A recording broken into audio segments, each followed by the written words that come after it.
સ્વામિનારાયણ હરે સત્સંગી જીવન અરે તારીખ આજે 1/12/2024 રવિવારના અનુક્રમમાં આપણે આ ગોપાળાનંદ સ્વામી કૃત ગીતા ભાષ્ય એ જોઈ રહ્યા છે અને એની પૂર્વ ભૂમિકા આપણે જોઈ રહ્યા છે. ગયા રવિવારે તો આપણે ન હતા, એની આગલા રવિવારે આપણે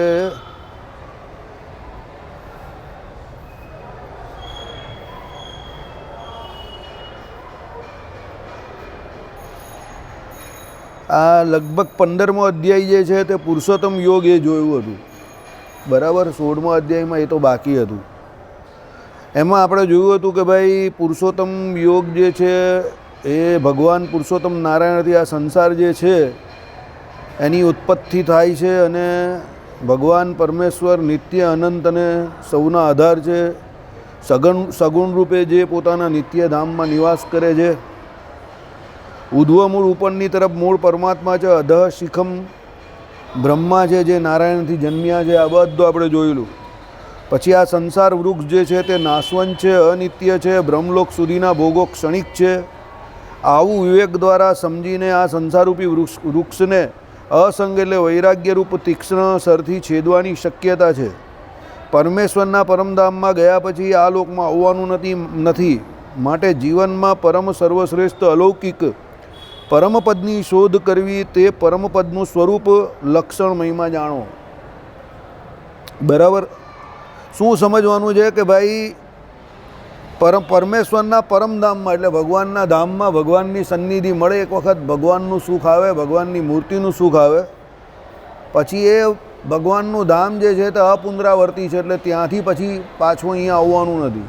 બરાબર, માટે જીવનમાં પરમ શ્રેષ્ઠ એટલે જીવનમાં જો પરમ શ્રેષ્ઠ અલૌકિક પરમપદની શોધ કરવી, તે શું છે? પરમપદનું સ્વરૂપ લક્ષણ મહિમા જાણવો. ભાઈ એ ભગવાનના ધામમાં જવાય કેવી રીતે, કઈ રીતે જવા માટે એન્ટ્રી મળે, તો એ પરમાત્માનું સ્વરૂપ, ભગવાનના લક્ષણ એ બધું જાણવું પડે. તો તમે એ જાણો તો એ ભગવાનનું ભજન કરો ને. એટલે પછી એ સ્વરૂપ અને લક્ષણ પરમાત્માના જાણો અને ભગવાનનું ભજન કરો. શાસ્ત્રોમાં જે કયા હોય એ ધર્મો જે છે એનું પાલન કરો. એટલે એકાંતિક ધર્મ જે છે એનું પાલન કરો. ધર્મ જ્ઞાન વૈરાગ્ય સહિત ભક્તિ કરો, એ ભગવાનના ધામમાં જવાય. પણ એ ધર્મ જ્ઞાન વૈરાગ્ય સહિત ભક્તિ આપણે ક્યારે કરીએ? જ્યારે ભગવાનનું નામ, ભગવાનનો મહિમા, ભગવાનના સ્વરૂપ આ બધાને જાણીએ ત્યારે કે ભગવાન કોણ છે. તો એમની પાસે જવાની ઈચ્છા થશે, તો એમના દર્શન કરવાની ઈચ્છા થશે, તો એમની સેવા કરવાની ઈચ્છા થશે. એટલે એના માટે ભગવાનનું સ્વરૂપ જાણવું બહુ જરૂરી છે. પછી આવ્યું ક્ષર અને અક્ષર. આ બે પુરુષો થકી ભગવાનનું અત્યંત વિલક્ષણપણું છે, પરંતુ એ બંનેથી ઉત્તમ પુરુષ તો પુરુષોત્તમ નારાયણ જ છે. એ પણ આપણે જોયું. ક્ષર એટલે શું અને અક્ષર એટલે શું? બરાબર, એ આ બે પુરુષો થકી શું છે? ભગવાનનું અત્યંત વિલક્ષણપણું છે.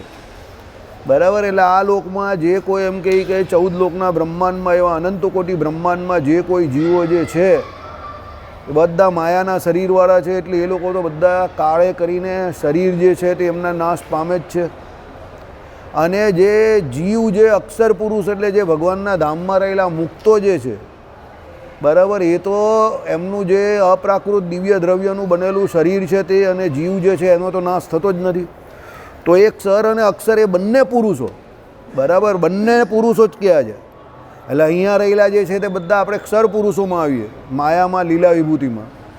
અને ભગવાનના ધામમાં જે નિત્ય વિભૂતિમાં રહ્યા છે તે બધા અક્ષર પુરુષો છે. ક્ષર એટલે જે નાશ પામે, એને અક્ષર એટલે જેનો નાશ નહીં થતો તે. એટલે તો કહ્યું કે ભાઈ અક્ષરધામમાં જે છે નિત્ય વિભૂતિમાં ત્રિપાદ વિભૂતિ જે છે તે આખી અક્ષર છે. અને એમાં પણ જીવ રહેલા છે, જે મુક્ત જીવો છે તે બધા એમાં રહેલા છે. અહીંથી જે મુક્ત થાય છે તે પણ ત્યાં જ રહી છે. તો હવે એ મુક્ત જે છે તે અને જે અહીંયા બધો જે છે તે અને 84 લાખ જાતની યોનિઓમાં જે કોઈ જીવો રહેલા છે તે બધા થકા એ ભગવાન શું છે? પર છે, એટલે પુરુષોત્તમ છે. એક અર્થ ક્ષર તરીકે માયાનો પણ થાય કે ભાઈ માયા જે છે તે અને એની અંદર રહેલા જે જીવ જે છે તે બધા કરતાં એ ભગવાન શ્રેષ્ઠ છે. પણ એ અર્થ બહુ નીચો છે મારી દૃષ્ટિએ. એ અર્થ જે છે તે બહુ સામાન્ય અર્થ છે, પ્રાથમિક તબક્કાનો છે. કારણ કે માયા જે છે એનું તમે પુરુષ તરીકે કોઈ દિવસ વર્ણન નહીં કરી શકો. ને માયા પોતે એનામાં કરતાપણું આવે નહીં. કારણ કે માયા કેવી છે? જીવ માટે છે, પરાગર્થે વપરાય છે, સમજો એનો ઉપયોગ થાય છે. પ્રત્યક્ષપણું એનામાં છે નહીં. તો પછી તમે એનામાં કર્તાપણું કે પ્રત્યક્ષપણું ન હોય તો એનો પુરુષ તરીકે તમે એનું અવબોધન ન કરી શકો. એટલે અહીંયા માયા તરીકે એનો અર્થ લેવો બરાબર નથી, પણ માયામાં રહેલા જીવ એ તરીકે અર્થ લેવું તો બેસ્ટ અર્થ બેસે. એ જ અર્થ આવે કે ભાઈ જે માયામાં રહેલા જીવ છે તે બધા અક્ષર છે, અને જે અક્ષરધામમાં રહેલા છે તે બધા અક્ષર છે. એ બંને પુરુષો કરતાં પુરુષોત્તમ નારાયણ સર્વશ્રેષ્ઠ છે, એટલે એની ઉપાસના કરવાની કહી છે. બરાબર. આપણે ત્યાં જે ભગવાન શબ્દનો અર્થ જે કયો છે તે શું છે? જ્ઞાન, શક્તિ, બળ, વીર્ય, તેજ, ઐશ્વર્ય, આ જે 6 ભાગ એ ભગવાનમાં રહ્યા છે.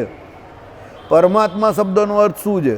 તો સ્વરૂપ, સ્વભાવ, ગુણ, વિભૂતિ, જે કંઈ તમે કહો છો કે લક્ષણો કહો એ બધાથી એ જે ભગવાન જે છે કે એ પરમાત્મા જે છે, પરમ શબ્દનો અર્થ આ છે. તો એ પરમ આત્મા, એ જેટલા પણ આ ક્ષર અને અક્ષરમાં જેટલા પણ જીવ રહેલા છે તે બધા કરતાં સ્વરૂપથી, સ્વભાવથી, ગુણથી, વિભૂતિથી સર્વશ્રેષ્ઠ કોણ છે? એ પરબ્રહ્મ છે. એટલે એમને પરબ્રહ્મ કયા છે. કોઈ જગ્યા પર પરમ બ્રહ્મ કયા છે, કોઈ જગ્યા પર તમે બ્રહ્મ તરીકે પણ એને કહી શકો. પરમાત્મા શબ્દ પણ એનો અર્થ બધાનો અર્થ એક સરખો થાય છે. 16મો અધ્યાય દૈવા સુર સંપદ વિભાગ યોગ. આ 16મા અધ્યાયમાં દૈવી અને આસુરી એ બંને સંપદ વિભાગ કહેવામાં આવેલ છે. ભાઈ દેવી અને આસુરી એમ 2 સંપત્તિ કહેલી છે આ લોકને વિશે. દૈવી સંપત એટલે જીવો માટે, એટલે દૈવી જીવ છે અને આસુરી જીવ છે, એમ 2 પ્રકારના જીવ છે. દૈવી સંપદા ધરાવતાઓના બંધનની મુક્તિ થાય છે બંધનથી. આસુરી સંપદાવાળા અધોગતિને પામે છે. ભાઈ જે દૈવી સંપદાવાળા છે, મહારાજે કહ્યું ને કે દૈવી જીવ અને આસુરી જીવને ઓળખાય કેવી રીતે? તો દૈવી જીવ જે કંઈ છે એનામાં કામ, ક્રોધ, લોભ, મોહ એ તો બધું હોવાનું, કારણ કે બદ્ધ છે એટલે એવું તો હોવાનું જ. એવું નથી કે ભાઈ એ મુક્ત થઈ ગયો. પણ દૈવી છે એટલે એ દેશકાર, ક્રિયા, મંત્ર, દીક્ષા, જે કોઈ 8 શાસ્ત્ર એ 8 કદાચ એટલે એના સારા થાય તો એ દૈવી જીવ છે તે એની કામ, ક્રોધ, લોભ બધા છૂટી જશે. આસુરી જીવનું લક્ષણ કેવું છે કે ભાઈ એના કામ, ક્રોધ, લોભ જલ્દી છૂટતા નથી. બીજી સૌથી મોટી માથાકૂટ એ છે કે આસુરી જીવ હોય એને કોઈક કંઈક બોલ્યો હોય કે સત્સંગમાં રહ્યો હોય તે છતાં પણ એનો આસુરી ભાવ ટળતો નથી.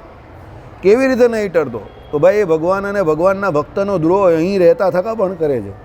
સત્સંગમાં રહ્યા થકા પણ એ ભગવાન અને ભગવાનના ભક્તનો દ્રોહ તો કરે જ છે. આસુરી જીવ જો ભગવાનની શરણે હોય અને સત્સંગમાં હોય અને ત્યારે જો એનું મૃત્યુ થઈ જાય કોઈનો અવગુણ લીધા વગર, તો આસુરી જીવ પણ મુક્તિને પામી જાય, ભગવાનના માર્ગમાં ચાલ્યો જાય. પણ જો એ અહીંયા રહ્યો હોય અને એ સમયે એનું આસુરી ભાવ પ્રગટ, આસુરીપણું પ્રગટ થયું તો પાછો એ લોચામાં આવી જાય, પાછો એ સંસાર બંધનમાં જ આવે. આસુરી ભાવ ટળતો નથી. અનેક વખત પેલો જીવ અક્ષર બ્રહ્મના તેજને વિશે લીન થાય અને બહાર આવે ત્યારે એનો આસુરી ભાવ ટળે છે, બાકી આસુરી ભાવ ટળતો નથી. જે આ જન્મે સંગે કરીને બીજા આસુરી લોકોના સંગે કરીને જેનામાં આસુરી ભાવ આવેલો છે એ સત્સંગના અને ભગવાનના પ્રતાપે કરીને ટળી જાય. પણ જે જન્મજાત એટલે પૂર્વજન્મનો આસુર છે કે જન્મનો આસુર છે, સમજો, જેના સ્વભાવમાં આસુરીપણું આવી ગયું છે તેનો આસુરી ભાવ ટળવો કઠણ નહીં પણ ઘણી વખત અશક્ય છે. એનું આસુરીપણું પ્રગટ કરે જ છે. તમે જોજો એટલે સામાન્ય રીતે કે મંદિરમાં આવ્યા પછી પણ ઘણા લોકો એનો મૂળભૂત અમુક સ્વભાવ હોય એ નહીં છોડી શકતા. કોઈની સંપત્તિ હરી લેવી કે કોઈની સ્ત્રીનું હરણ કરી લેવું, બરાબર, કોઈની જમીન હરી લેવી, આ બધું જે કંઈ છે આ બધું આસુરી લોકોનું જ કામ છે. એ સંપત્તિ, રૂપિયા, ધન જે કંઈ આવે તે આ બધું આસુરી લોકોનું કામ છે. આ આસુરી માણસ જ આ બધું કરે. બીજાની જે કોઈ વસ્તુને હરણ કરી લેવી બળાત, બુદ્ધિથી કે બળથી, એ બધા આસુરી જ કર્મ કરનારા લોકો છે.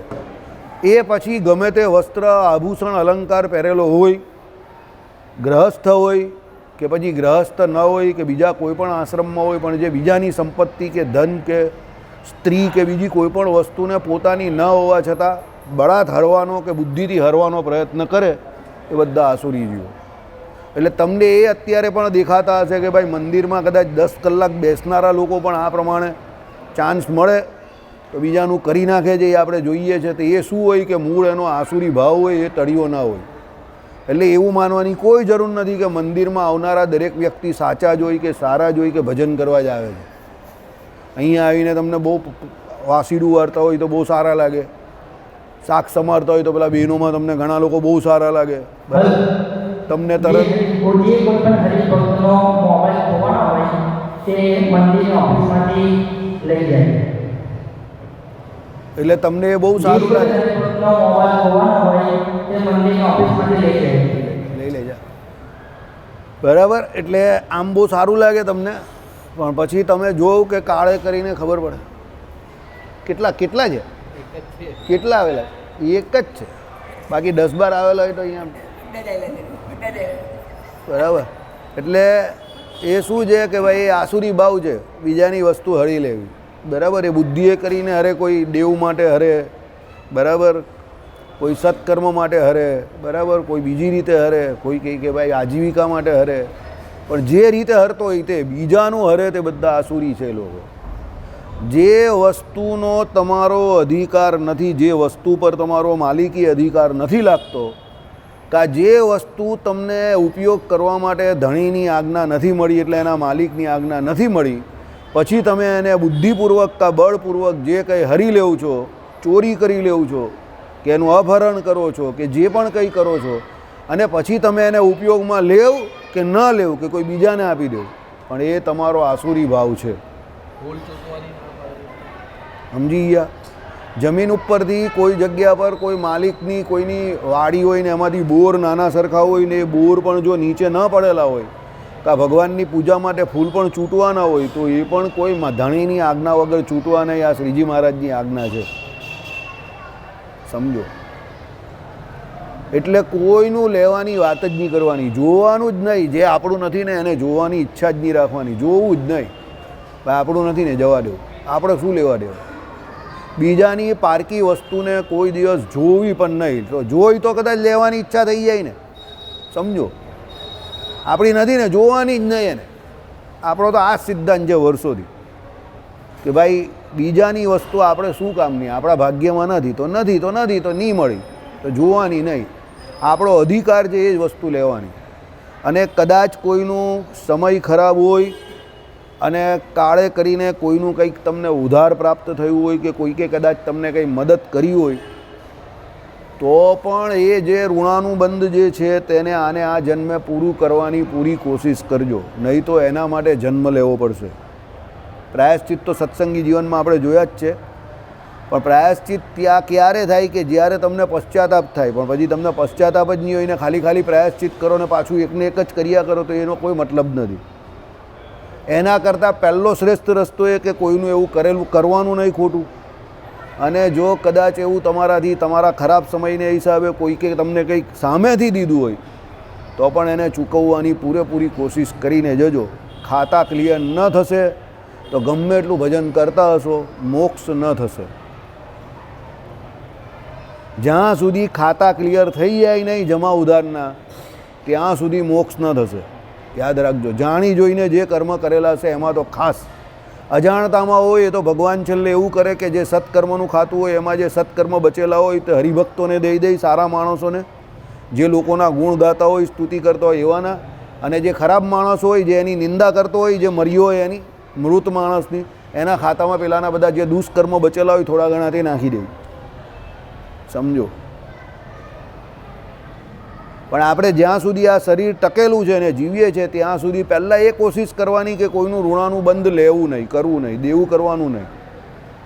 કાં પછી બહુ ખરાબ એવો કાળ આવી જાય અને કદાચ એવું દેવું થઈ ગયું, સમજો, તો પછી એને ચૂકવવાનો પૂરો પ્રયત્ન કરવો. કોઈ વસ્તુ વેચીને પણ ચૂકવવું પડે તો વેચી દેવું વસ્તુ. કેમ? વસ્તુ તો આ લોકની જ છે, વેચી દેશો ને ભાગ્યમાં હશે તો પાછી કદાચ મળશે, ને ભાગ્યમાં ન હશે તો ન મળશે. પણ તમારું ખાતું જે છે, બેલેન્સ જે છે તે તો ઝીરો થઈ જશે તો મોક્ષ નહીં બગડશે. બાકી જ્યાં સુધી તમારે કોઈક વ્યક્તિને કંઈ લેણા દેણી બાકી છે તો આ લોકમાં પાછું આવવું પડશે. અત્યારે તમે કેમ આવેલા છીએ? અત્યારે તમે આવેલા કેમ છો અહીંયા? લેણા દેણી પૂરી કરવા જ આવેલા જ ને.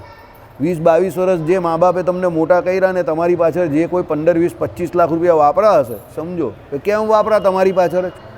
કોઈ ગામના છોકરા પાછળ વાપરે જ કોઈ? તમને ભણાવી ગણાવીને જે 20-22 વર્ષના મોટા કર્યા હોય અને આજકાલ તો 20-22-25 લાખની લોન લઈને કેનેડા પણ મોકલે છે, તો કેમ મોકલે તમને મા બાપ ભાઈ? કઈ ખુશીમાં મોકલે? લેણા દેણી હોય, સમજો. બરાબર, એ લેણ દેણ હોય. પછી એ મા બાપની સેવા કરીને તમારે ઋણાનુબંધ ચૂકવવાનો છે, એના બધા તર્પણ બધું કરીને છેલ્લે, બરાબર, એ જાય પછી પણ વાત સાચી છે, પણ એ લેણા દેણી બાકી રહી ગયા હોય ને આ બધું હોય એટલે એ ખાતા ક્લોઝ કરવા બહુ જરૂરી છે.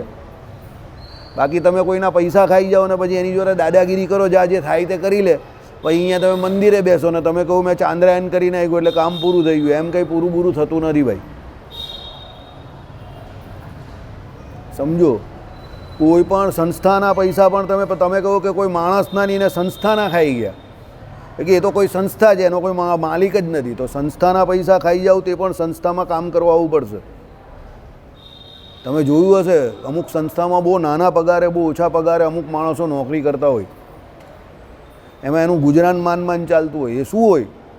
એ સંસ્થાનો પૂર્વજન્મમાં લાંબો ટૂંકો બૂચ મારેલો એણે, સમજો, એટલે પછી આવે, સમજી ગયા. પછી કહે કે મારો પગાર વધારો નહીં, પગાર વધે જ નહીં એનો.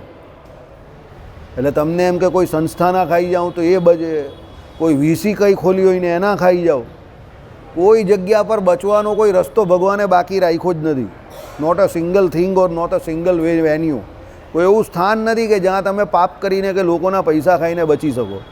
સત્સંગ મંડળના પૈસા હોય, સંસ્થાના હોય, ટ્રસ્ટના હોય, અરે મંદિરના હોય, કોઈ પણ રૂપિયા હોય, બરાબર, જાહેરમાં પણ કોઈના પણ હોય ને કદાચ તમે સરકારમાં હોવ ને પબ્લિકના પૈસા પણ જો તમે ખાઈ ગયા, માં મને કોઠીમાંથી કાઢ. તમારે પૈસા એ ચૂકવવા માટે, ઋણાનુબંધ ચૂકવવા માટે આ લોકમાં આવવું પડશે ને આવવું જ પડશે. એ લકીર છે પથ્થરની, સમજજો. એના વગર કંઈ થાય જ નહીં. એવા ઘણા બધા કિસ્સા છે, બળદ બનીને આવે, ખેતી કરે, એને એનું ખેતર આખું ખેડે અને એમાંથી જે પછી પેલું અનાજ થાય એ પછી એને થોડું ઘણું ખવડાવે અને એમાં એની આખી જિંદગી નીકળે. પછી નીચ યોનીને પામે, પણ ભોગવવું તો પડે જ. સમજજો, આ બધા આસુરી જીવના લક્ષણ છે. ખાઈ જાય ત્યારે તો અહીંયા બહુ સારું લાગે બીજાનું.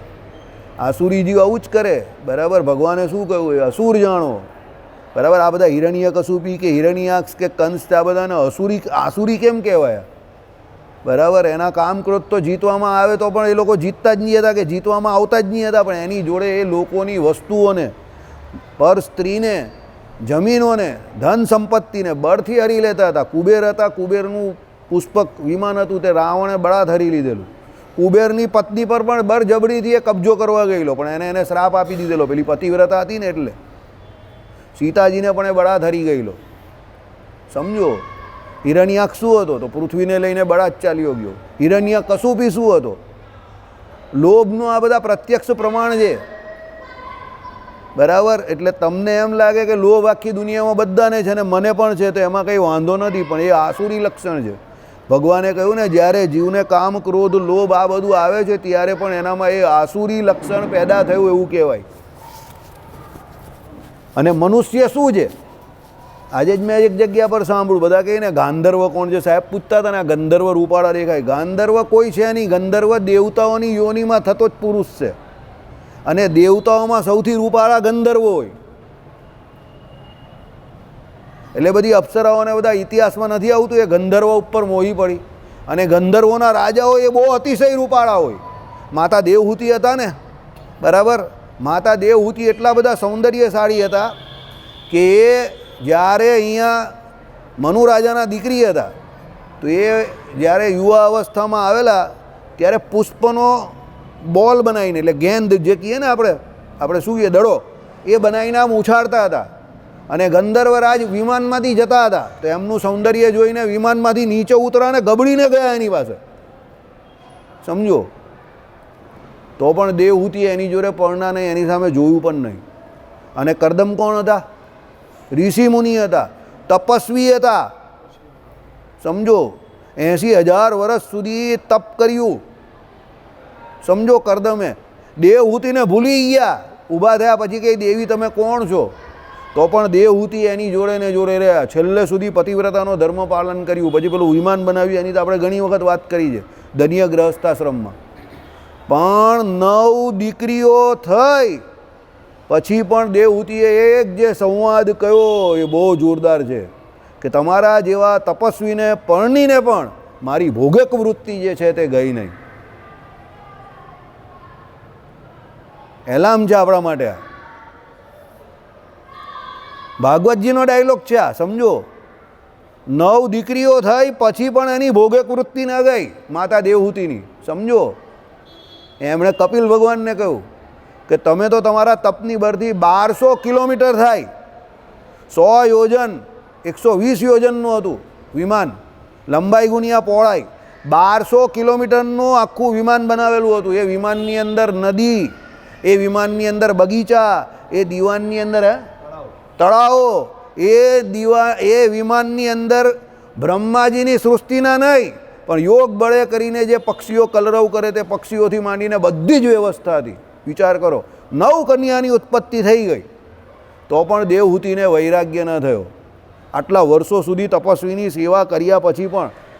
અને એમણે ધિક્કાર છે મને એમ કરીને કહ્યું. ત્યારે કપિલ ભગવાનના પિતાશ્રી કરદમ હસ્યા. બરાબર, એ કહી જ્યારે કરદમે કહ્યું 9 કન્યા થઈ પછી કે અમે હવે વનમાં જઈને ભજન કરવાના, તે કહી ના, મારી ભોગે વૃત્તિ હજુ પણ ગઈ નથી. ત્યારે એમને એ આવ્યું. પછી એમણે શું કહ્યું કે ભાઈ આપણે ત્યાં તો ભગવાન અવતરવાના હતા, આવું વરદાન છે, તો હજુ ભગવાનનો અવતાર થયો નથી, પુત્ર જન્મ થયો નથી, તમે કેમ જાઓ છો? એટલે કપિલે કહે, પછી કરદમે કહ્યું કે હા, તો તમારી વાત સાચી છે, ચાલો ભગવાન હજુ આવવાના બાકી છે. આટલો મોટો વિષય ભોગ કર્યા પછી પણ કરદમ નિર્વાસનિક હતા, અને આટલો મોટો વિષય ભોગ કર્યા પછી પણ દેવહૂતિની જે વિષય વાસના પ્રત્યે તૃપ્તિ, એને ભોગ કર્યા પછી પણ તૃપ્તિ થયેલી નહીં. એટલે એમને કપિલ ભગવાને સાંખ્યશાસ્ત્રનું જ્ઞાન આપ્યું. ઇન્દ્રિયો અંતકરણે કરીને જે કંઈ ગ્રહણ કરવામાં આવે છે તે બધું મિથ્યા છે. સાંખ્યશાસ્ત્રનો જે બોધ છે એટલે આપેલો. સમજો કે આટલા વર્ષો સુધી તમે આટલો બધો ભોગ ભોગવો તો પણ તમને એનાથી તૃપ્તિ થઈ નહીં, એટલે સાંખ્યશાસ્ત્રની જરૂર પડી. યાદ રાખજો, કોઈ પણ જગ્યા પર કોઈ પણ શાસ્ત્રની કે જ્ઞાનની જ્યારે પણ અભિવ્યક્તિ થાય, સમજો, ઉત્પન્ન તો નહીં કહેવાય, અભિવ્યક્તિ, જ્ઞાન તો હોય જ, એ ફક્ત પ્રકટ થતું હોય, અભિવ્યક્ત થતું હોય, ત્યારે સમજો એની પાછળ કંઈ ને કંઈ બેકગ્રાઉન્ડમાં આવી કોઈ બહુ મોટી સ્ટોરી કે કહાની હોય. આ માતા દેવહૂતિના ઉદાહરણથી સમજવાનું છે. એટલે આપણે એવું હોય કે ભાઈ આપણે બહુ મોટા માણસ થઈ ગયા, અશોકભાઈ કંઈ લાલ કલરનો સૂટ ને જીગરભાઈ લીલા કલરનો સૂટ પહેરીને બહાર નીકળે, બરાબર, અને જોરદાર 60-65 લાખની ગાડી લઈને પછી વટ પાડતા હોય બંને, બરાબર, મોટી મોટી હેટ પહેરેલી હોય બંને, બરાબર ને, યલો કલરની ટાઈ ને ગ્રીન કલરની ટાઈ પહેરીને બંને નીકળતા હોય, અને પછી એ લોકોને એમ થઈ ગયા કે કલની દુનિયા મુઠ્ઠી મેં ધીરુભાઈના છોકરાની જેમ, બરાબર, તો એ દુનિયા મુઠ્ઠીમાં થઈ જશે તો પણ શાંતિ થવાની નથી. કેમ? વિષય ભોગવીને કોઈ દિવસ જીવને તૃપ્તિ થતી નથી. એનાથી આખો ઓશો રજનીશનો મત જે છે ફેલ થઈ ગયો, ભારતમાં તો ખાસ કરીને, બરાબર. કેમ? એને ત્યાં એવું હતું, સંભોગ સે સમાધિ તક એનું એક પુસ્તક હતું. એવું કહે છે કે જીવ વિષય ભોગી ભોગી ભોગવી ભોગીને થાકી જાય છે, કંટાળી જાય છે, એટલે પછી એ સમાધિ સુધી પહોંચે છે.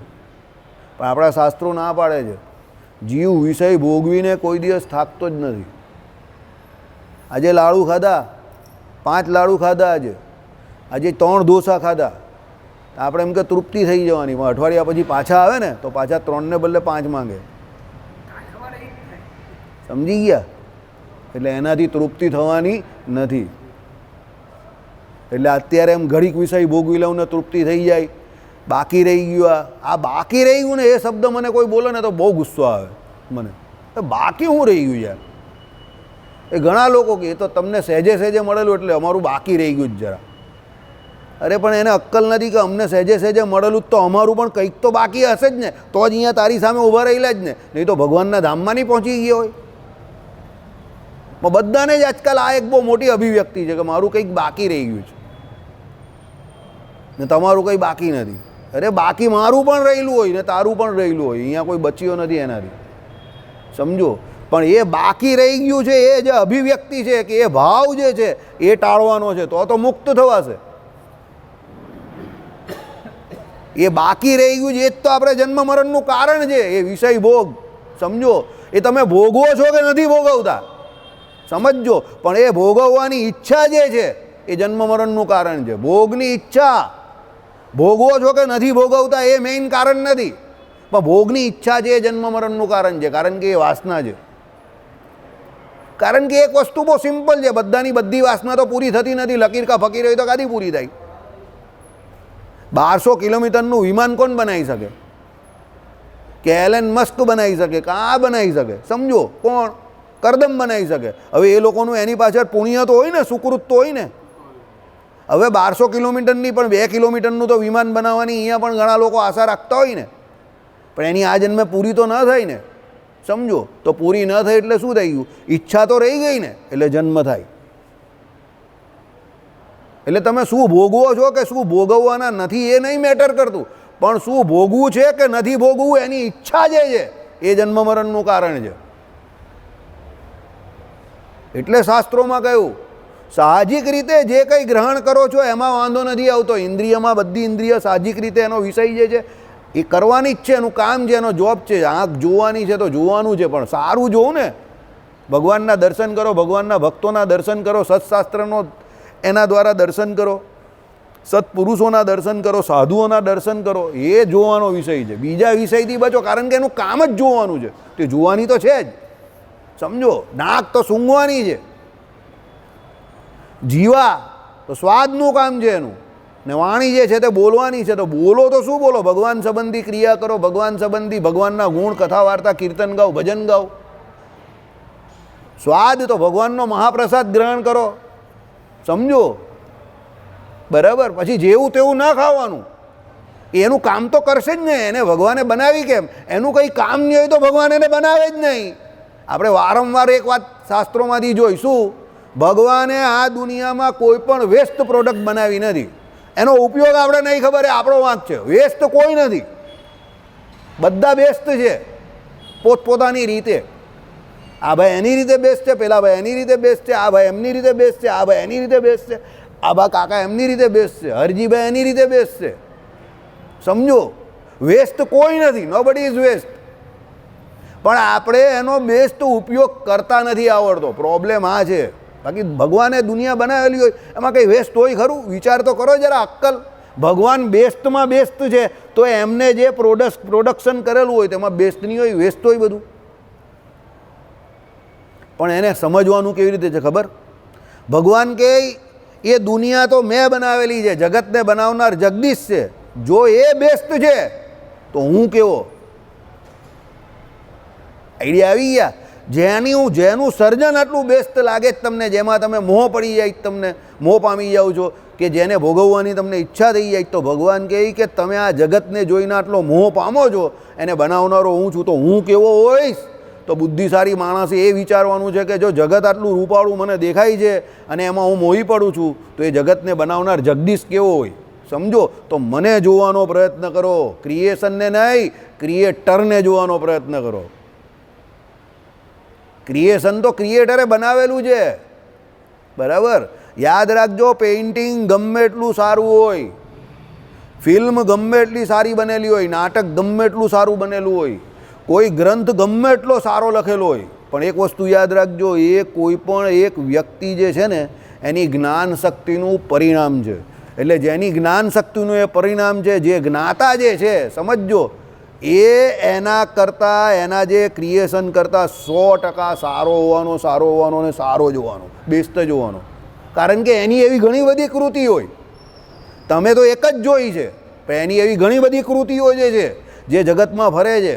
ભગવાને શું કહ્યું? આપણે તો આ અનંત કોટી બ્રહ્માંડમાંથી એક બ્રહ્માંડમાં રહેલા છે, એમાં આ પૃથ્વીલોક છે. તે પૃથ્વીલોકમાં પણ આપણે કેટલી વસ્તુ જોઈ? આ બ્રહ્માંડની તો વાત છોડો, આપણા પૃથ્વીલોકમાં જ આપણે કેટલું જોયું? કેટલું જોયું આપણે? કેટલા કિલોમીટરની આપણે મુસાફરી કરી હશે પ્રત્યક્ષ? ચાલો, ઓનલાઈન નેટ પર બી તમે કેટલું જોયું હશે? બધું તો જોયું ના જ હોય ને. તો જ્યાં આપણે મૃત્યુલોકને પૂરેપૂરું જોઈ નહીં શકતા, નિહાળી નહીં શકતા, કે એનો અભ્યાસ નથી કર્યો, અને એમાં આપણે જેટલી લોક વસ્તુ જોઈ છે કે નથી જોઈ એમાં આપણે મોહમાં પડી જઈએ છીએ. આવું 14 લોકનું બ્રહ્માંડ, નાના મોટા કેટલા બધા બ્રહ્માંડ, અને એ બ્રહ્માંડને બનાવનાર ભગવાન, એ ભગવાન કેવા હશે?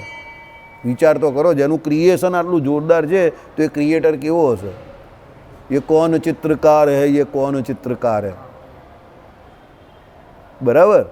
એટલે ભગવાન અહીંયા એ કહે છે કે ભાઈ દેવી જીવ જે છે તે બીજાની વસ્તુઓ ઉપર કે ક્રિએશન ઉપર મોહતા નથી. એમને ખબર છે કે આ બનાવનાર તો ભગવાન છે, તો એને બનાવનાર જે ભગવાન જે છે એને વિશે ભક્તિ કરીને એને પામવાના છે. આસુરી જીવ જે છે તે પ્રોડક્ટ જે છે, વસ્તુ જે છે એમાં મોહ પામી જાય છે. અધધ જેને થતું હોય ને જીવનમાં, યાદ રાખજો અભી દિલ્હી બહુ દૂર है उसके लिए. ઓહો હા આવું થઈએ તો એને એના માટે દિલ્હી બહુ દૂર છે. થોડું ધૈર્યમ, શાંતમ ધૈર્યમ ગાંભીર્યમ, બહુ જલ્દી અધધ નહીં કરવાનું. બધું ભગવાને બનાવેલું છે અને બધું રોટેશનમાં ચાલ્યા જ કરવાનું છે. કંઈ નવું નહીં થવાનું ને કંઈ જૂનું નહીં થતું. બધું આવે ને જાય આવે ને જાય આવું બધું જ થવાનું. એમાં અધધ જેવું કંઈ હોતું જ નથી એકચ્યુઅલી. એ તો તમે તમારી જ્ઞાન શક્તિનો ઉપયોગ કરીને પ્રથમ વખત એ વસ્તુને જોઈ રહ્યા છો એટલે તમારા માટે એ અધધ છે, કોઈ બીજા માટે એ રૂટીન હશે. સમજો? એટલે અધધ જેવું કંઈ થતું જ નથી. બરાબર? પણ એ તો આપણે અધધ જ્યાં સુધી આ બધી વસ્તુમાં મોહ થાય ત્યાં સુધી તો હજુ ભગવાન બહુ દૂર છે. બરાબર? સ્વામી વિવેકાનંદ ઊભા રહેલા ને, કાં ઊભા રહેલા ખબર જ તમને? વેશ્યાલયની સામે ઊભા રહેલા અને શાંતિથી પેલી વેશ્યાને જોયા કરતા હતા, બિંદાસ. હવે આમ સામાન્ય રીતે શું હોય, વેશ્યા જે છે અને એ જે ધંધો કરે છે એ નિર્લજ હોય, સમજજો. અને સ્વામી વિવેકાનંદ જેવો સાધુ પુરુષ હોય તેને તો કેટલી બધી લજ્જા હોય, પણ પેલી વેશ્યાને લજ્જા આવી ગઈ કે આ મારી સામે જોયા કરે છે. સમજો? તો વેશ્યાએ સ્વામી વિવેકાનંદને પૂછાવડાવ્યું કે ભાઈ તમે મારી સામે નહીં જો, હું તો વેશ્યા છું, તમે તો સાધુ માણસ છો, તમે કેમ મને જોયા કરો છો? પાપ થાય છે. તો સ્વામી વિવેકાનંદે શું સમાચાર પહેલાં કહેવડાવ્યું શું ખબર છે? કે તું વેશ્યા છે, તને બનાવનારે તો પણ કેટલું રૂપ આપેલું છે ને કેવી સારી બનાવેલી છે. બરાબર? આટલી રૂપાળી તું છે તો તને બનાવનારો મારો ભગવાન કેટલો રૂપાળો હશે, વિચાર કરો. વેશ્યાને જોઈને પણ એને કુભાવ નહીં થયો.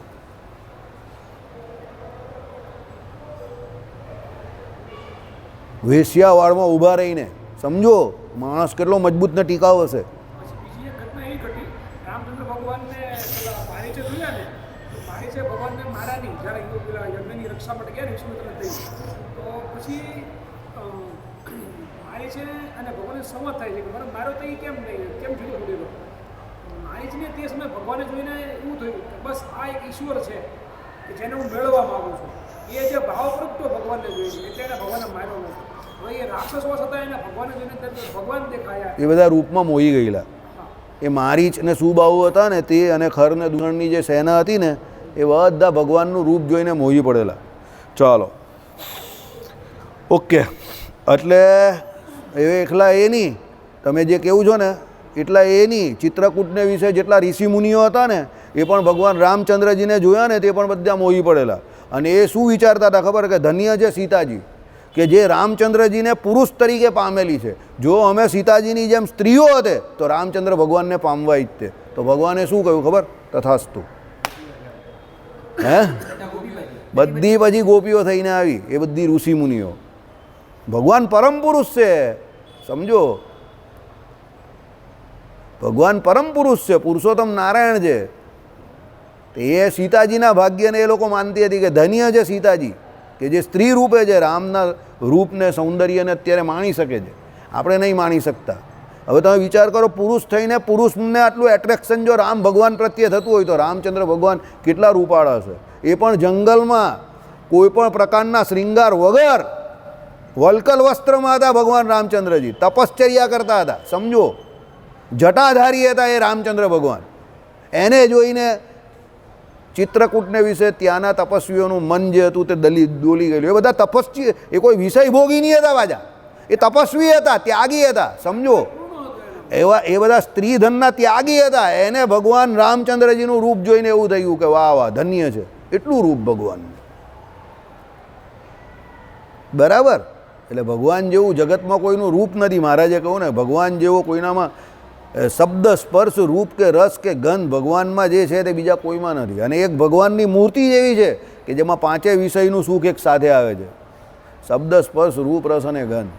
આ બધું દૈવી સંપ્રદાય યુક્ત હોય એના ગળે ઉતરે અને એ ભગવાનનું ભજન કરવાનો પ્રયત્ન કરે.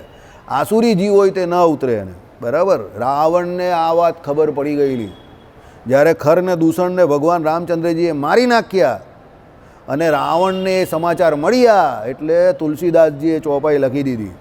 ખર દૂષણ મારા જેવા જ હતા. ચોપાઈ મને યાદ નથી, ભૂલી ગયું અત્યારે, મને થોડીક યાદ હતી. મુજ સમ એવું લખેલું છે. તો ખર દૂષણ મારા જેટલા બળવાન, અને એને જો મારી નાખ્યા હોય આણે, તો આ પુરુષ નથી, આ સાક્ષાત પુરુષોત્તમ નારાયણ છે. તો આની સરને જવાય. રાવણને એવું થયું. રાવણ કંઈ સરને જઈને ભજન કરવું એ તો આપણે કરી નહીં શકવાના. રાક્ષસી વ્યક્તિ છે, તમોગુણી છે, બ્રાહ્મણ હોવા છતાં આવું હતું, સમજો. એટલે એણે શું કર્યું કે હવે રામ અહીંયા આવે તો બધા રાક્ષસ કુળનો ઉદ્ધાર થાય, તો કરાય શું? એટલે એણે યોજના ઘડી કાઢી કે આપણે સીતાને અહીંયા લઈ આવ્યો તો રામ જ અહીંયા આવી જશે ને, તો આપણું કામ થઈ જશે ને, સમજો. એટલે શાસ્ત્રકાર કહે છે કે જે જાગતો હોય, એટલે જે ઊંઘતો હોય એને જગાડી શકાય, પણ જે ઊંઘવાનું બહાનું કરતો હોય કે જે ઊંઘવાની એક્ટિંગ કરતો હોય એને નહીં જગાડી શકાય. રાવણને એટલે કેટલા બધા મનાવ્યો. મંદોદરીજી કહ્યું, મંદોદરીજી એને મનાવવા ગયા, ન માન્યો. માલ્યવાન ન માન્યો, બરાબર. પેલા એના જે દાદા એ આવેલા, એને કેટલા બધા લોકો એને મનાવવાનો પ્રયત્ન કર્યો. રાવણ ન માન્યો. કેમ ન માન્યો? એને માનવું ન હતું. રાવણ પેલા ડાયલોગ પર કામ કરતો હતો, તું આયા નહીં, લાયા ગયા હે ભગવાનને બોલાવ્યા એની પાસે, સમજો. એટલે કોઈનું કહેલું નહીં માનતો હતો. એવું ન હતું કે એને ખબર નહીં પડતી હતી, એને બધી ખબર હતી. પણ એ કહી કે આ બધા રાક્ષસ કુળનું કલ્યાણ કરવાનું છે, તો કેવી રીતે થાય? એટલે એ સીતાજીને લઈ આવ્યો. એને થયું કે સીતાજીને અહીંયા લઈ આવીશ તો રામ અહીંયા આવવાના જ છે, અને એ અહીંયા આવશે તો મારી જોડે આખા રાક્ષસ કુળનું કલ્યાણ થશે. એટલે રાવણ બહુ બુદ્ધિજીવી વ્યક્તિ હતો, સમજજો. કોઈ જેવો તેવો નહીં હતો, બરાબર. એટલે એ એક્ટિંગ કરતો હતો ન માનવાની. મેં તમને શું કહ્યું, આપણે ત્યાં શાસ્ત્રોમાં જે એન્ટી મોટા મોટા પાત્રો જે છે ને, એન્ટી એટલે જે વિલનમાં તમને દેખાય ને, કૈકેયીજી છે, રાવણ છે, સમજજો. આ બધા પાત્રો જે છે ને એ હકીકતમાં અશ્વત્થામા છે, ઇવન મંથરા છે. આ બધા પાત્રો તમને લાગે એવા કે આ બધા કેમ આવું કામ કરતા હશે? એ લોકોએ જગતને તો આપણા જેવાને તો અવબોધ આપ્યો કે એવા ન થવાય. પણ એક વસ્તુ બીજી પણ યાદ રાખજો, ભગવાનની બનાવેલી કથા વાર્તામાં, ભગવાનના ચરિત્રોમાં આખી દુનિયા એમને આખી જિંદગી ગાળ દેશે તો પણ એમને એ પસંદ છે. પણ એ પાત્રમાં, એટલે એ જે ચરિત્રોમાં એમનું જે કંઈ પાત્ર છે તે એ ભજવવા તૈયાર છે, સમજજો. કઈ નામ નહીં જડે તમને. કૌશલ્ય અને સુમિત્રા જડે, મંથરા નામ પણ ન જડે, બરાબર. કેમ ન જડે? બદનામ છે એટલું નામે, સમજો, બરાબર.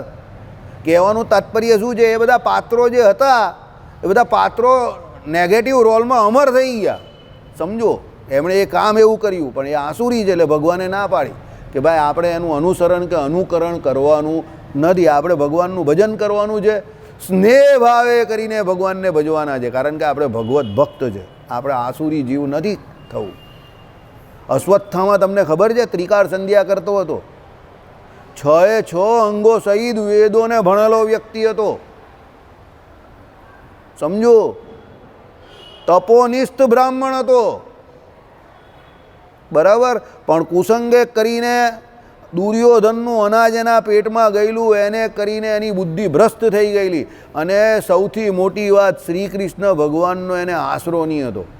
જેમ પાંડવોને ભગવાન શ્રી કૃષ્ણનો આશરો હતો, એમ ભગવાન શ્રી કૃષ્ણનો એને આશરો નહીં હતો, એટલે આટલું મોટું પાપ કરી બેઠો. અને એને કરીને અત્યાર સુધી એ ભાઈ ફરી રહેલા છે, વિચરી રહેલા છે, બરાબર. એમાં પાછું એને શ્રાપ શું દીધેલો ખબર તમને? પ્રથમ 5000 વર્ષ સુધી તો તું કોઈને મુખ પણ તારું દેખાડી ન શકશે, એટલી તને એમ કે વેદના થશે તારા ઘાને વિશે. આવું શ્રી કૃષ્ણ ભગવાને કહેલું. હવે 5000 વર્ષ પૂરા થઈ ગયા ને, એટલે હવે થોડા ઘણા બધા લોકોને અશ્વત્થામાં દેખાય છે ઘણી બધી જગ્યા પર, બરાબર. કેમ? એને જે 2 કામ એવા કર્યા તે, એક સૂતા જે કોઈ દ્રૌપદીના પુત્રો હતા એની હત્યા કરી નાખી 5, અને બીજું ઉત્તરના ગર્ભમાં બ્રહ્માસ્ત્ર છોડ્યું. બંને ભગવાનની આજ્ઞા વિરુદ્ધ એણે કામ કર્યા. એટલે ભગવાને એને કહ્યું કે ભાઈ તું બ્રાહ્મણ છે તો ભલે બ્રાહ્મણ છે, 5000 વર્ષ તો તારે પહેલાં આ દુઃખ સહન કરવાનું છે, અને એ પછી પણ તું કોઈ દિવસ પબ્લિકમાં એટલે વ્યક્તિઓમાં સરાહનીય તું ન થશે. આદર્શ પુરુષ તરીકે તને કોઈ દિવસ ઇતિહાસ ન કહેશે. શિવ મહાપુરાણમાં જે શિવજીના કંઈક 88 કે કેટલા કંઈ અવતારો કયા છે ને, એમાં અશ્વત્થામાને પણ એક શિવજીનો અવતાર કયો છે, તો પણ એને આદર્શ પુરુષ તરીકે કોઈ શાસ્ત્ર વર્ણવતું નથી. કેમ? ભગવાન શ્રી કૃષ્ણના દ્રોહી તરીકે એનું જે કોઈ વર્ણન જે છે તે શાસ્ત્રોમાં કરેલું છે. ભગવાનનો એને નિશ્ચય ન હતો. એટલે દેવી જીવ થવું બહુ જરૂરી છે, તમે સમજો. આસુરી આવા કોઈક મોટા કામ કરી નાખે ગુણે કરીને, તો પણ એ લોકોને આદર્શ પુરુષ તરીકે કે ભગવાનના ભક્ત તરીકે કહી શકાય નહીં. એટલે ભગવાન શ્રી હરિ ના પાડે છે ભગવાનનું ભજન કરવું, સ્નેહ ભાવે ભગવાનને ભજવા, પ્રેમથી ભક્તિ કરવી. બીજા બધા ગમે તે કરી શકે, એનામાં બુદ્ધિ કદાચ બહુ હોય, પણ એને કરીને એનો પોતાનો કદાચ મોક્ષ પણ થઈ જાય, પણ એનું જે ચરિત્ર જે છે કોનું, બીજા જે કોઈ આસુરી જીવનું, એ અનુસરણીય કે અનુકરણીય હોતું નથી. એટલે ભગવાને શું કહ્યું? પૂર્વે જે મોટા પુરુષ થઈ ગયા એમને પણ અધર્માચરણ કર્યું હોય તો જય સ્વામિનારાયણ, પણ ધર્માચરણ કર્યું હોય તો એ લેવાનું. બધી જગ્યા પર મર્યાદા છે ભાઈ. આંધળાની જેમ કૂટ નહીં કરવાનું કે કોઈ એક વ્યક્તિને પકડી લીધો એટલે એનું બધું જ સાચું, એવું હોય જ નહીં. યાદ રાખજો, નારાયણ સિવાય આ દુનિયામાં કોઈ પરફેક્ટ નથી. એટલે વ્યક્તિમુખી કોઈ દિવસ ન બનવું. પેલો કહે કે હું આનાવાળો, હું પેલાવાળો, હું આ બાપાવાળો, પેલા બાપાવાળો, આ કાકુવાળો, આનાવાળો, હું આ સાધુવાળો, પેલા સાધુવાળો, આ ભગવાનને બહુ જાણે પેલો. ભાઈ વ્યક્તિ છે ને, બસ. જય સ્વામિનારાયણ. વ્યક્તિ હોય એટલે ભૂલ થાય જ. માણસ માત્ર ને ભૂલને પાત્ર. નારાયણ સિવાય આ જગતમાં એવો કોઈ નથી કે જે ભૂલ નહીં કરે. એટલે વ્યક્તિમુખી ન બનવું, શાસ્ત્રમુખી બનવું. સમજો, શાસ્ત્રોયોનિત વાત. ભગવાન જે કહી ગયા એને પૂરેપૂરું માન સન્માન આપવું અને માનવાનું. પણ બીજા જે કોઈ વ્યક્તિમુખી થયા કે હું આ બાપાને માનું ને પેલા બાપાને માનું ને આ કાકાને માનું ને, એ બધું જય સ્વામિનારાયણ, એમાં ગરબડ હોય જ કંઈ ને કંઈ. સમજો, એટલે વ્યક્તિમુખી થવાની કોઈ જરૂર નથી. એક બાજુ ન ઢળવું. ભગવાને પણ જે પ્રમાણે જે કહ્યું હોય એ પ્રમાણે જ લેવું. સાધુને ભગવાને માનવાના કહ્યા તો સાધુ પાસેથી શાસ્ત્રનું જ્ઞાન લેવાનું છે, આત્મા પરમાત્મા સંબંધી જ્ઞાન લેવાનું છે, બસ. એ બરાબર છે. પણ એની આગળ પાછળવાળી વાત તો જય સ્વામિનારાયણ. સમજો, પછી એ એના ધર્મમાં એટલા એ સારા, આપણે આપણા ધર્મમાં એટલા આપણે સારા. ગ્રહસ્થમાં પણ એવું જ છે ભાઈ. કોઈની જોડે ગ્રહસ્થ છે એની જોડે વ્યવહાર છે તો એ વ્યવહારની રીતે, પણ પછી જ્યાં કાયદાનું કામ કરતા હોય તો ભગવાને કહ્યું એ પ્રમાણે જમીન મિલકત જે પણ કહી લેવું તો દસ્તાવેજ કરાવી લેવાનો. ભગવાને કહ્યું કે ભાઈ જુગાન ન રમવો તો જુગાન ન રમવાનો. કોઈના ઘરમાં કોઈની જુવાન દીકરી કે જુવાન બેન કે કોઈ એવું હોય તો એના ઘરે જવું નહીં. કે કોઈ તમારા ઘરે પણ એવી રીતે વારંવાર આવતો હોય તો તમારે સાવધાન થઈ જવાનું. કેમ? ભલે હરિભગત છે ને. સમજો, એવું જરૂરી થોડું છે કે એના અંતઃકરણમાં શું ચાલે છે. બરાબર, બી એલર્ટ. એટલે ત્યાં પછી તમે હરિભગત જોયા કરો, પણ વ્યવહારના ધર્મો તો વ્યવહારની રીતે થાય ને પછી. સમજો, મંદિરમાં જેના પિંડા ફેરવી નાખે, જે કરી નાખે તે બધા હરિભગતના બૂચ મારે, પછી દેખાતા ભલે બંધ થઈ જાય અહીંયા. બરાબર. એટલે કહેવાનું તાત્પર્ય શું છે?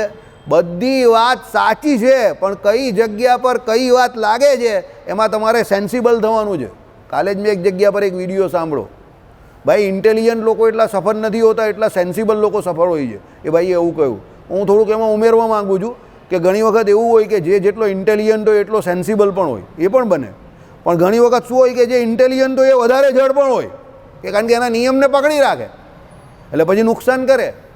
એટલે શું, સેન્સિબલ હોવું બહુ જરૂરી છે. હવે સેન્સિબલ કોને કહેવાય? કાલે આપણે પેલામાં સત્સંગી જીવનમાં જોતા હતા એ પ્રમાણે કે ભાઈ તમે મળમૂત્ર વિસર્જન કરવા જાઓ ત્યારે નિયમ જે કયા એ પ્રમાણે બધા પાળવાના. પણ છેલ્લી એક લાઇનમાં શું કહ્યું? સેન્સિબિલિટીની વાત કરી કે ભાઈ આપતકાળ આવે તો એનો ત્યાગ કરી નાખવાનો, પછી જ્યાં જળ મળે ત્યાં નાહી ધોઈને પછી પોતાની રીતે કામ કરવું. એ સેન્સિબિલિટી. સમજો, અંદરથી પેલાને કહ્યું હોય કે બહાર જા, અંદર જા ને નારાયણ મુનિદેવના દર્શન બંધ કરી નાખ. હવે એણે કહ્યું એટલે ભાઈ દર્શન બંધ કરવા આવી ગયા. સેન્સિબિલિટી શું કહી છે એની? કે 7 વાગે બહાર બોર્ડ મારેલું જ ને દર્શન બંધ કરવાના, તો એને 7 વાગે જ દર્શન બંધ કરવા જોઈએ. એની સેન્સિબિલિટી છે. પછી એ પેલો કહીને આંધળું અનુકરણ કરીને બંધ કરી દે. હવે કેટલા હરિભક્તો આજે 10 મિનિટ છેલ્લીમાં આવ્યો હોય અને એને દર્શન નહીં થયા હોય, રવિવારનો દિવસ હોય, તો એ બધાના નિશાસા કોને લાગે? પેલો બંધ કરે એને લાગે, યાદ રાખજો. પેલા એ કહ્યું એને તો લાગે જ, પણ બંધ કરે એને પણ લાગે. કારણ કે એને સેન્સિબલ તો થવાનું છે ને. એને એક કામ સોંપ્યું એટલે એવું થોડું છે કે એ કરી જ નાખવાનું. હું તમને એમ કહું કે નીચે જાઓ, જે પહેલો આવે એને 2-4 ગાળ દઈ દેજો. એટલે તમે દઈ દેવાની ગાળ? તમારે સેન્સિબિલિટી રાખવી પડે ને, કે એમ થોડી ગાળ દઈ દેવાય, વગર વાંકે થોડી કોઈને ગાળ દેવાય. એમ તમને કામ સોંપ્યું કે ભાઈ દર્શન બંધ કરી નાખો એટલે ગમે ત્યારે બંધ કરી દેવાના. સેન્સિબિલિટી જોઈએ, સમજો, બરાબર? એટલે કામ કરો ને, કોઈનું પણ કામ કરો તો ઓનર બંને કરો, નોકર બંને નહીં કરો. યાદ રાખજો, જ્યારે તમે નોકર બંને કામ કરશો ને કોઈનું, ત્યારે તમારી બુદ્ધિને તાળા લાગી જશે. ઓનર બંને કરો, કે તમે અહીંયા પોતે ઓનર હોય તો આ કામ કરો, ઓનરશિપ લઈને કામ કરો, બરાબર? એક જગ્યા પર હું ગયેલો 2017માં, બહુ મોટી ફેક્ટરી છે. એમાં મને પૂછવામાં આવ્યું, મને કહી કે તમને 100 માણસ કોઈ લેવાનો હોય તો તમે એમાં સૌથી પહેલાં ગુણ કયો લેવું? મેં કહું ઓનેસ્ટી એન્ડ ઓનરશિપ. એક જ સેકન્ડમાં મેં જવાબ આપ્યો. મને કહે કે ઓનેસ્ટી એન્ડ ઓનરશિપ સમજો નહીં. હું કંઈ મેં કહું ઓનેસ્ટી એટલા માટે કે માણસ ગમે એટલો હોશિયાર હોય, પણ જો એ ઓનેસ્ટ નથી તો આપણે કોઈ કામનો નથી, પ્રમાણિક નથી, તો એ કાં કામની ચોરી કરશે કાં પૈસાની ચોરી કરશે, એટલે એ સંસ્થાને કોઈ કામનો નથી. મને કે તમને કોઈને નહીં. એ કે ઓકે. મને કે આ ઓનરશિપવાળી સમજવી પડી. મેં કહું જ્યારે કોઈ માણસને આપણે ત્યાં કામ કરવા રાખીએ ને, એ ઘડિયાળના ટકોરા જોઈને જ બેસતો હોય, પેલા બેંકના કર્મચારીની જેમ એકી જાય બેકી જાય, ગંધ પડે તો ભાગી જાઉં, એવી રીતે 5 વાગે ને ભાગું, 5 વાગે ને ભાગું, તો મેં કહું એ ભાગવાના ચક્કરમાં અડધો દિવસ રહેશે, તો એ આપણું કોઈ હિત નહીં કરે. પણ એ જો માલિક બંને કામ કરતો હોય કે ના મારી સંસ્થા છે, હું કામ કરીશ, તો સંસ્થા આગળ આવશે તો હું પણ આગળ આવીશ, એમ કરીને ઓનરશિપ લઈને માલિક બંને કામ કરશે તો સંસ્થાનો પણ વિકાસ થશે ને એનો પણ વિકાસ થશે. પેલા ભાઈ ખુશ થઈ ગયા. મને કે આલું જબરું કહેવાય. એ પછી ત્યાં ઓછામાં ઓછા અમે કેટલા બધા લોકોને સિલેક્ટ કર્યા છે, એ બધાને માઇપા જ મોકલી આપતા હતા. મને કહે તમારો પેલો ગુણ જોજો એનામાં, ઓનરશિપવાળો છે કે નહીં. મેં કહું મને દેખાય છે એટલે જ હું કહું છું. સમજો, કહેવાનું તાત્પર્ય શું છે? કોઈ ઓછો હોશિયાર હોય, કોઈ દુકાન નહીં જોઈ હોય તો તમે એને ફોન પર સમજાવી શકો, પણ કોઈ ઘરમાં સૂતો જ એવું કહે કે મને હવે પેલો ઢોકરાવાળો મળતો નથી, એની દુકાન તો બંધ લાગે છે, તો પછી હું એને સુધારી શકું? પણ પેલો પ્રામાણિકપણે ત્યાંથી કહેતો હોય કે હું અહીંયા આવેલો છું વાસુદેવભાઈ, મને પેલી દુકાન નહીં જડતી, તો 5 મિનિટમાં એનો પ્રોબ્લેમ સોલ્વ થઈ ગયો ને. કેમ? કામ કરવા ઈચ્છતો હતું તો એટલે થયું. સમજો, એટલે હોશિયાર અપ્રામાણિક માણસ કરતાં ગગો પ્રામાણિક માણસ સારો, તમે એને સુધારી શકો. આ દેવી જીવનું લક્ષણ છે. પ્રામાણિક બનો. આપણે આપણા કામ પ્રત્યે પ્રામાણિક બનવાની જરૂર છે. એટલે અહીંયા દેવી સંપદાવાળા જીવ જે છે ને એના આટલા વખાણ કરેલા છે. એ અપ્રામાણિક નથી. એવું બનવાનું જ નથી કે આપણે બધા નિયમ ફોલો કરતા હોય, કે આપણે બધી રીતે સાચો હોય. એ જે એવું કહેતા હશે એને કહેવા દો, મહાપુરુષ છે, આપણે એને દંડવત કરીએ છીએ, પણ હું નહીં માનતો. સમજો કેવી રીતે? જો આપણે બધું ફોલો કરતા હોય, બધું કરતા હોઈએ તો આપણે અહીંયા હોઈએ જ નહીં. હવે તમે એમ કહ્યું કે જે દેવી જીવ છે તે કંઈ ખોટું નહીં કરતા, શાસ્ત્રની મર્યાદાનું ઉલ્લંઘન નહીં કરતા, કરે છે. અને જ્યારે એ લોકોમાં પણ ઇન્દ્ર હતા તે દેવી જ છે ને, પણ એ ભગવાનની વિરુદ્ધમાં ગયા, થપડાક મારીને ભગવાને. બ્રહ્માજીએ જે કર્યું તો એમને પણ ભગવાને લપડાક મારીને. સમજો, દેવી જીવાત્મા ભગવાન જેવા સામે આવે ને લપડાક મારે એટલે કાન પકડીને ભગવાનની સન્ને થઈ જાય, આસુરી ન થાય. રાવણને ભગવાને કહ્યું આપી દે સીતાજીને પાછી, યુદ્ધ ટળી જશે. રાવણે આપી સીતાજીને પાછી. સમજો, આ આસુરી જીવનું લક્ષણ છે. એટલે અહીંયા દેવી જીવના આટલા બધા વખાણ કરેલા છે. એટલે આપણે આખું આ ચેપ્ટર આજે જે ચલવું દેવીનું, એટલે ચલવું કે આસુરી લક્ષણ તમને તમારામાં જ્યારે પણ લાગે પહેલાં એનો ત્યાગ કરી દેજો. કારણ કે એ તમને ભગવાન અને ભગવાનના ભક્તનો જ દ્રોહ કરાવશે. પહેલી લક્ષણ જ એનું એ છે. બીજું, તમને કાયમ માટે અશાંતિ રહેશે. મહારાજે કહ્યું ને એ પ્રમાણે સત્સંગમાંથી જવાનો એટલે હદ બળેલા કાસ્તની જેમ ધુઆં પુઆં થયા કરે. દિયા જલ્લે બૂझने से पहले बहुत फड़फड़ाता है. એટલે ફડફડિયા કરતો હોય. કોઈને એની પાસે જવાનું જ ન ગમે. જાય એટલે પેલાને ચડે જાઉં, બળે જાઉં, ખડે જાઉં એમ કરીને ખાવા જ દાતો હોય. સમજો, આ બધા સત્સંગમાંથી પડવાના લક્ષણ છે. અને જેને ભગવાનને ભગવાનના ભક્તોનો દિવસે દિવસે ગુણ આવે અને જેને સત્સંગમાં કાયમ મહારાજ કે પ્રમાણે અધધપણું રહેતું હોય, હા બહુ મજા આવે છે, આનંદ છે. સમજવાનું કે આ ધીરે ધીરે હવે આગળ જાય છે. સમજો, કહેવાનું તાત્પર્ય શું છે? દેવી જીવ બનવું કે હોવું બહુ જરૂરી છે. મોક્ષ કરવો હોય તો બહુ જરૂરી છે. આસુરી લક્ષણ આપણામાં હોય જ છે. મનુષ્ય છે એટલે આપણામાં રહેવાનું હોય. એને ઓળખો અને એને દૂર કરવાની કોશિશ કરો. એ જેટલું અંદર દ્રઢ થશે એટલું એને કાઢવું અઘરું પડશે અને એટલું આપણે એને ભગવાનને છેટું રહેશે. બરાબર? એટલે અહીંયા લખેલું છે, આ માનવ શરીર થકી ઈશ્વરને પામવાનો સોનેરી અવસર પ્રાપ્ત થયેલ છે. બરાબર? ક્યારે થાય? દૈવીજી હોય તો, આસુરી સંપત્તિવાળો હોય તો અધોગતિને પામે છે. એ અવસરને કોઈને અજ્ઞાનીજનો ગોર ગતિને પામે છે અને ભગવાનની આજ્ઞા અનુસાર વર્તનાર કલ્યાણકારી ગતિને પામે છે. એટલે જે દેવી છે એ ભગવાનની આજ્ઞામાં રહી છે, કલ્યાણકારી ભગવાનને સંબંધી એટલે ભગવાનની ગતિને એટલે ભગવાનના ધામમાં જાય. જે આસુરી હોય તો ઘોર નરકમાં પડે અને ઘોર ગતિને પામે. એટલા માટે આ આસુરી અને દેવીનું ચેપ્ટર આટલું ઇમ્પોર્ટન્ટ છે. ગીતાજીમાં જે અમુક બહુ ઇમ્પોર્ટન્ટ ટોપિક છે ને, એમાં એક સૌથી મહત્ત્વનો ટોપિક આ પણ છે, દેવી અને આસુરીવાળો, જે મને લાગે છે. કેમ? ભગવાન પાસે જવાનો અને ભગવાનની વિરોધી હોવાનો આ સૌથી મોટી આ જ મગજમારી છે. ભગવાને એમાં દેવી અને આસુરી થવાનું કારણ પણ બતાવ્યું. જેની ઉપર ભગવાન અને ભગવાનના ભક્ત રાજી થાય એ દેવી થઈ જાય, જે કુરાજી થાય તે આસુરી થઈ જાય. કેવી રીતે?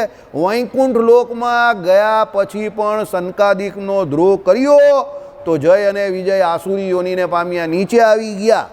અને પ્રહલાદજી હિરણ્યકશુપીને ત્યાં અસુર યોનીમાં જન્મેલા, પણ નારદજી જેવા સંતનો સંગ થયો તો ભગવાન મળી ગયા.